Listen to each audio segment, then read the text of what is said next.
guys, welcome to this TMO video where I'll be showing you a high risk, high reward squad if you want to go a little different in your FPL team this year. Now, the benefits with the high risk, high reward squad is that only you will be getting the benefit and other players won't, because only you will have this squad because everyone else thinks it's too risky. But if this does work out for you, you'll rise to the top of the leaderboard very quickly. Now, let's get straight into it. This keeper is a little risky just because he didn't have the best season last year and he's on a pretty trash team. But his matchups are looking pretty good at the start of the season, and that is Pickford. If he works out for your squad, if you have him, it would be really good. Also, he's a 4.5 million keeper, so you're not wasting $1 million on a 5.5 million keeper like Edison or a 5 million keeper like Onana. Next one, we're going to keep it simple. Just go the best 4 million keeper at the moment, and that is Areola. That may change, but he's just the best at the moment because he's the only one who looks like he may be getting some starts this season. Now, defender. This defender I'm going a little risky with this defender defending positions. But my first one, I'm going John Stones. I just think he's a little risky to have on your main FPL squad just because he's in Man City and Man City players get rotated around. Like, he'll have to compete with Nathan Ake and Ruben Diaz and players like that. And he's just not solidified in this position here. But other than that, a lot of pros are going for him, so he's not the riskiest pick you can do. But this next one is possibly one of the more riskier ones in this team at the moment, and that is Kieran Trippier. Now, if you've been thinking about why haven't more pros picked him, it's because at the start of the season, he has insanely hard matchups, which is obviously not good for a defender because he may not be picking up those clean sheet points. But Newcastle does have an amazing defense, meaning that they have a chance to pick up clean sheet points against some of these squads. And if that happens and no one has Trippier, then you will be getting those benefits. And plus, he does have a lot of attacking returns. The next defender is Ben Chilwell. I actually have Ben Chilwell in my main squad, but he is a little risky. So that's the only reason why I'm putting him in here. But if he works out for me in my squad, that's great. And a lot of pros are getting him and leaning towards him now because as a 5.5 left defender, it's looking really attractive. And also, this next defender position is Trent Alexander-Arnold. Now, I haven't got Trent, Stones, or Trippier in my squad. And the reasons are, as I've said with Stones and Trippier. But with Alexander-Arnold is because he's not looking consistent in the position he's playing. He's playing in that. A lot of his preseason games he's played in that center defensive mid position, which means he's not getting those attacking returns on which he is playing on that right back. And when he is, it's a left side dominance for that left side. So that's the only reason why I'm not going. But if he goes back to that right back position, which no one actually knows, and it's not confirmed that he is going to be playing in those center defensive mid, it could be really good for your squad. This next one is just Baldock, because you can't go wrong with Baldock. He's the best 4 million defender at the moment because he is a starting defender for Sheffield, and there's no other 4 millions who are starting. Now, we are playing a 3-5-2 formation here. Obviously, like with Chilwell, if you are using this squad, you should probably bench Chilwell or Trippier for the first few match weeks. Just rotate them, because I know Chilwell has a tough one against Liverpool, and then it's pretty good after that. But Trippier does have a tough one from like 2 on. So definitely look into that if you are. But this first centre mid, I didn't have him on my squad, my main squad, but he's actually looking better and better every day, and that is Mo Salah. The reason I don't have him on my actual squad is simply just because I have Haaland and 2 premiums over 10 million can get a bit crazy, and I just don't have the space. I'm looking for depth in my team this year, not just a few players who I know will return for me.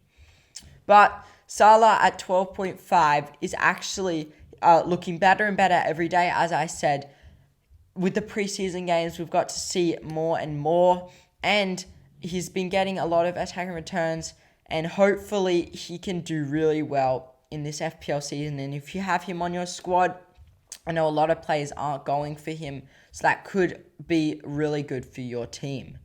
This next midfielder is Bruno Fernandes. Now, I do have Bruno Fernandes on my fantasy squad because I'm willing to take the risk there. Obviously, I wouldn't have, for my proper squad, I wouldn't have all these guys, but make sure to pick a few of these for your squad as they could work out really well. But Bruno Fernandes has those penalties for Man United, and he looks like with Rasmus Højlund now up at that striker, he has a good target man, and hopefully he can rack up the assists there. He's definitely a good one to have. Even if you're not going to have this risky squad, you should definitely include him in your normal one. This next one is Martinelli. Martinelli, we don't know what's exactly going on, but with Gabriel Jesus out, he is the next best finisher in this squad, which means he has a big chance at playing up that striker position. I know Trossard may come in, but either way, we know he will be starting on that left-hand side or up striker. But because he is the next best goal scorer and shooter in the team, he will be getting those opportunities. So that's looking really good. I also have him on my main squad at the moment as well. This next one is Phil Foden. Now, Foden, he's actually, I know a lot of pros are putting him in their actual squad. I don't have him in my squad just because I don't want to take the risk at the moment.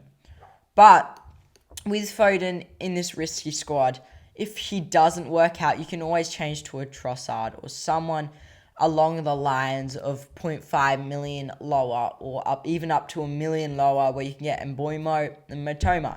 So he's definitely worth the risk if you are willing. He could get a lot of attacking returns this season with this squad. He could play in that center attacking mid position. It's just the only reason I don't have him also on my squad is because he can be hit and miss. Sometimes he can start and have a really good game. Other times he will either start or come off the bench and have a really bad game. But we saw him come on the other day at the 57th minute, and he played really well. So he's definitely one to consider. This next one is Gibbs White from Nottingham Forest. I have just changed Gibbs White. He was always on my squad. He was one of the first players to be on my squad, and I just moved him out. I'm just not really happy with his matchups. He has really tough matchups for the first, I think, 6 matchups. 4 of them are really hard. So I'm not willing to take that risk. I'd rather put in a player like Matoma. He has 3 really easy matchups at the start, and then it starts to get harder. Then maybe I can swap Gibbs White back in. And with that 0.5 million difference now, with Gibbs White, I could be saving. But definitely, he's got 12 assists and 5 goals last year as a centre midfielder for this Nottingham Forest. They are really good attacking returns. Obviously, he won't be getting that 1 point for clean sheets. But other than that, he's looking really good. Now, these attackers, these are actually really exciting. I don't have Erling Haaland here just because he's a no-brainer. But if you're looking for some of these attackers to put in your team, I would definitely take one of these ones as the riskier ones. This first one is Jackson from Chelsea.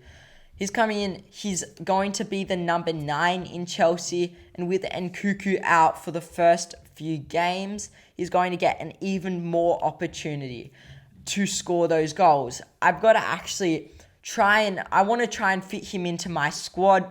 At the moment, I just have Ollie Watkins as that second striker alongside Haaland. But if I can fit him in, that would be awesome, because he's looking like he will be getting a lot of attacking returns. And he could be having like even close to like a 170 point season, which would be really good for a 70 million striker. This next one is Darwin Núñez. I'm actually not the biggest fan of Darwin Núñez for your normal squad, unless you're going to go really risky, because he is competing with Cody Gakpo for that number 9 position. And I'm just not sure that he'll be getting every game as that starting position. But if you're a diehard Liverpool fan and you think you know what's going on there, he's definitely one to try out and get. Now, this next striker is actually really good, and that is Vinicius. He's a 5.5 striker who scored a bunch in the summer series. He looks like he'll be getting a lot of attacking returns, and I'm actually really excited. I want to fit him into my squad as well, because I do have that 4.5 million striker alongside Erling Haaland and Watkins. So if I can somehow get my budget down in other positions and get him in as my bench striker, that would be really cool, because Vinicius is looking really good. He's a no-brainer if you can fit him into your squad. He's just a little risky, because you could be passing up someone like Ollie Watkins, Callum Wilson, and some players like that. Now, let's see what rating this team gets. Gets an 88 out of 100, which is really good for a risky squad. And as I'm saying, it's very, I don't expect anyone to fully take this whole squad, but I definitely think you should take little parts of the squad, little players from the squad, 2 to 3 maybe of these risky players, and put them into your squad. But I've got about 5 of these players. Obviously, 2 of them, like Areola and Baldock, don't really count. But I have got Fernandes, Martinelli, and Chilwell. So if they really return for me in those first few weeks, I'll be keeping them for my whole season. Make sure to like and subscribe if you enjoyed this. Comment below which plays you're taking out of this, and I'm out.